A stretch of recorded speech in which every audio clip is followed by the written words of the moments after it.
नमस्कार, मैं प्रिंस। आप सब देख रहे हैं जनता दरबार। आज हम बात करेंगे भोजपुरी के पावर स्टार पवन सिंह जी से जुड़ी हुई कुछ खास खबरें।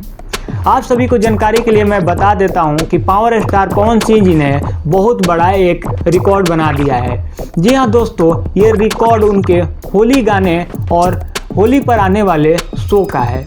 जी हाँ दोस्तों, आप सबको जानकारी के लिए मैं बता देता हूँ कि पावर स्टार पवन सिंह जी का रिलीज हुआ होली गाना बबुनी तेरे रंग में तो अपना धूम मचाया ही, लेकिन इसका रीमेक वर्जन भी आकर पब्लिक में छा गया। इसका रीमेक वर्जन भी ट्रेंडिंग लिस्ट में बहुत देर तक रहा। जी हाँ दोस्तों, आप सबको जानकारी के लिए मैं बता देता हूँ कि पावर स्टार पवन सिंह जी और गोविंदा और भोजपुरी के अन्य कलाकारों के साथ एक टीवी शो आया था।